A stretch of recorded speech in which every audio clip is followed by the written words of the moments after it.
आज की हमारी कहानी है प्रेग्नेंट सास। बहुत पुराने समय की बात है। रुद्रपुर नाम का एक बहुत ही खूबसूरत गांव हुआ करता था। उस गांव में रानी नाम की एक शादीशुदा महिला अपने पति रजनीश के साथ रहती थी। लेकिन हैरान कर देने वाली बात यह थी कि रानी की सास गर्भवती थी। उसे गर्भवती हुए लगभग 8 महीने बीत चुके थे। गांव वाले उसे इसी बात का ताना मारा करते थे।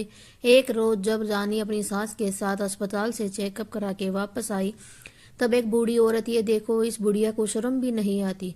जब इसकी बहू भांज निकली और ये बच्चा पैदा न कर सकी, तब इसकी सास ने खुद मां बनने का फैसला कर लिया और खुद ही मां बन गई।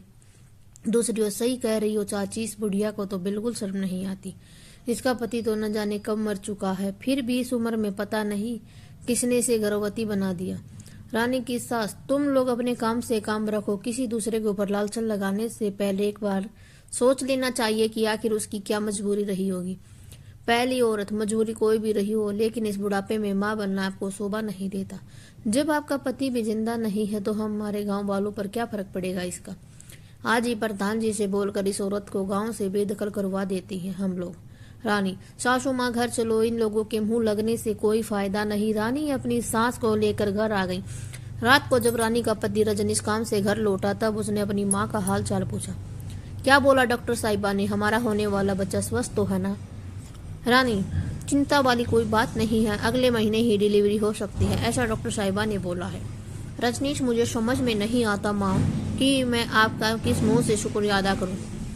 आप मेरी वजह से इन गांव वालों के ताने सुनती हैं। रजनीश की माँ, अरे तू गांव वालों की छोड़ बेटा, हमें अपनी जिंदगी देखनी है, गांव वालों की नहीं। आज इन गांव वालों को सुलझाया भी क्या जा सकता है, या ये लोग पढ़े लिखे तो हैं नहीं। अगले दिन रजनीश के घर सुबह सुबह प्रधान जी का एक आदमी आया। रजनीश, अरे मुनीम जी, क्या बात, आज सुबह सुबह हमारे घर कैसे आना हुआ आपका? मुनीम, आप लोग जल्दी से पंचायत भवन चलिए, प्रधान जी ने आप सबको बुलाया है। रजनीश, लेकिन बात क्या है मुनीम जी? मुनीम, वो सब मुझे नहीं पता, प्रधान जी ने बोला है कि रजनीश के परिवार को बुला लो, तो मैं बुलवाने चला आया। इतना बोलकर मुनीम जी वहां से चले गए। थोड़ी देर बाद रजनीश अपने पति पत्नी और अपनी माँ को लेकर पंचायत भवन पहुंच गए। वहां पर उन्होंने देखा कि पूरा गांव इकट्ठा था।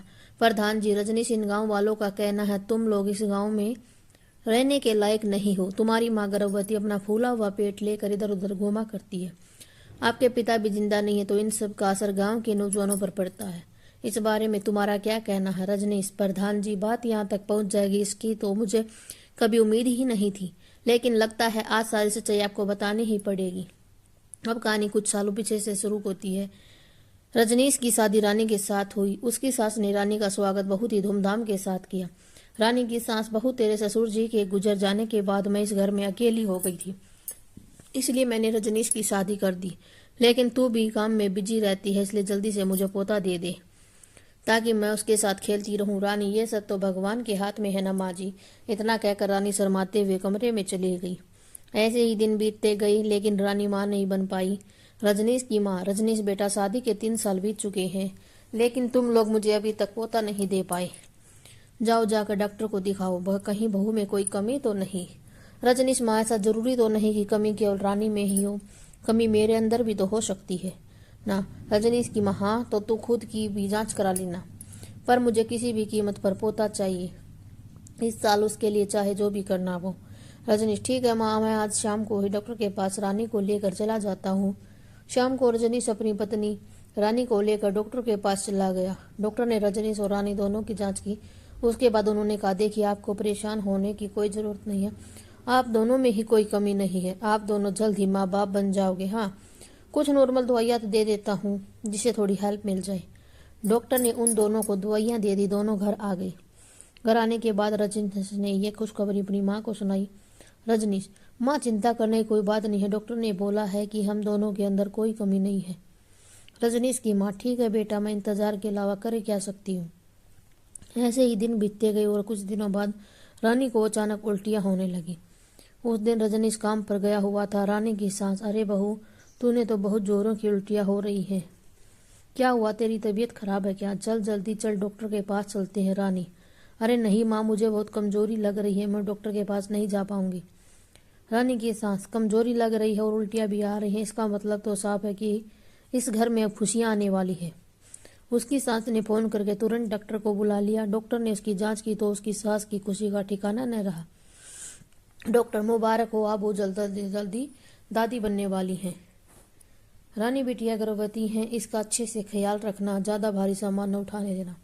रानी की सास बहुत बहुत धन्यवाद डॉक्टर साहब, आज से मैं बहू को बिस्तर से उठने भी नहीं दूंगी। डॉक्टर अरे अरे ऐसा भी मत कर देना, थोड़ा बहुत तो शारीरिक मेहनत करना ही चाहिए, वरना ऐसे तो बॉडी कट जाएगी, बच्चे को भी इससे दिक्कत होगी।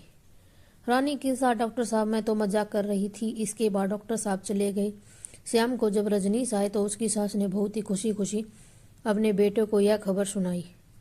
रजनीश ने खुशी खुशी अपनी पत्नी रानी को गोद में उठा लिया। अचानक रजनीश का पैर फिसला और रानी फर्श पर गिर पड़ी और उसकी खोपड़ी फूट गई। रजनीश की माँ ये क्या किया? रजनीश बेटा, बहू तो बेहोश हो गई, इसके सिर से तो खून भी निकल रहा, जल्दी से डॉक्टर को बुला कर ला। रजनीश नहीं माँ, इसे डॉक्टर के पास ही ले चलना होगा, इसके सिर से बहुत खून निकल रहा है, सब कुछ मेरी ही गलती है, एक्साइटमेंट में ये सब कुछ हुआ है। रजनीश तुरंत अपनी माँ अपनी पत्नी को लेकर अस्पताल पहुंच गया। अस्पताल में डॉक्टर ने रानी के सिर पर पट्टी बांधी, लेकिन तब तक बहुत सारा खून निकल चुका था। डॉक्टर मिस्टर रजनीश, आपकी पत्नी तो ठीक है, लेकिन सिर पर चोट लगने की वजह से ये कोमा में जा चुकी है। हम अपनी तरफ से कोशिश कर रहे हैं, लेकिन इसकी कोई उम्मीद नहीं है, कब होश में आएगी। रजनीश डॉक्टर साहब, अभी अभी तो आपने रानी के गर्भवती होने की खुशी दी थी, अब हमारे बच्चे का क्या होगा? डॉक्टर इसके तो बस दो ही रास्ते, या तो हमें गर्भपात करना होगा या इस बच्चे को किसी दूसरे के गर्भ में पालना होगा। रजनीश क्या ऐसा हो सकता है डॉक्टर साहब? डॉक्टर बिल्कुल हो सकता है मिस्टर रजनीश, आज मेडिकल साइंस या बहुत आगे निकल चुका है, कुछ भी संभव है आज तो, लेकिन आपको कोई ऐसी महिला ढूंढनी पड़ेगी जो आपके बच्चे को जन्म दे सके और 9 महीने तक अपने गर्भ में रख सके। अब कहानी एक बार फिर से वर्तमान में आ गई। रजनीश प्रधान जी, मैंने अपनी रिश्तेदारी में बहुत सारे लोगों से बात की, पर कोई भी हमारे बच्चे को अपने गर्भ में 9 महीने रखने के लिए तैयार नहीं हुआ। तब मजबूरी में मेरी माँ ने ही इसमें अपना साथ दिया। मेरी माँ रानी और मेरे बच्चे को अपने गर्भ में रखने के लिए तैयार हो गई। ठीक 4 महीने बाद ऊपर वाले की दया से रानी भी कोमा से वापस आ गई। प्रधान जी, तुम्हारी कहानी तो बिल्कुल रुला देने वाली है बेटा, लेकिन इसे हम कैसे सच मान ले? रजनीश, मैं अभी यहाँ पर डॉक्टर साहब को बुलाता हूँ, जो सारी सच्चाई पूरे गांव वालों के सामने पेश कर देंगे। रजनीश ने उसी वक्त डॉक्टर साहब को फोन किया और सारी सच्चाई बात बताई। डॉक्टर साहब तुरंत पंचायत भवन में आ गए। उन्होंने सारी कहानी एक बार फिर से पूरे गांव वालों को और प्रधान जी को बयान कर दी। इसके बाद सभी गांव वालों ने रानी की सास से माफी मांगी। औरत, हमने आपका कितना मजाक उड़ाया, कितना उल्टा सीधा कहा, यहाँ तक कि गांव से भी निकाल देने की बात कर डाली, लेकिन अब तो आप एक माँ के रूप में एक प्रेरणा बन गई हमारे लिए। हमें नहीं पता था कि मेडिकल में ऐसा भी कुछ हो सकता है, इसलिए ये गलतफहमी हो गई। प्रधान जी, माँ जी, मैं भी इन गांव वालों की तरफ से अपनी तरफ से आपसे माफी मांगता हूँ। किसी भी माँ के ऊपर इल्जाम लगाने से पहले उसकी सच्चाई को जान लेना चाहिए, उसके बाद ही इल्जाम लगाने चाहिए। तो इस तरह से ठीक 1 महीने बाद उसकी सास ने रानी और रजनीश के बेटे को जन्म दिया। बेटे के जन्म वाले दिन ही पूरे गांव ने जश्न मनाया। प्रधान जी, गांव वालों, मेरी बात ध्यान से सुनो। रजनीश की माँ इस गांव के लिए और पूरे देश दुनिया के लिए एक बहुत बड़ी प्रेरणा है, जिसने बहुत सारी गालियां और बहुत सारा मजाक खुद पर झेला, लेकिन अपनी बहू के बच्चे को अपने गर्भ में पैदा किया। ऐसी सांस आजकल देखने को नहीं मिलती। औरत, आपने बिल्कुल सही कहा प्रधान जी, आज के बाद इस गांव की हम सभी सांस अपनी बहू से ढेर सारा प्यार करेंगे, ताकि हम सब भी रानी की सांस की तरह थोड़ा बहुत तो बन सके। इसके बाद रानी और रजनीश अपने बच्चे के साथ खुशी खुशी रहने लगे।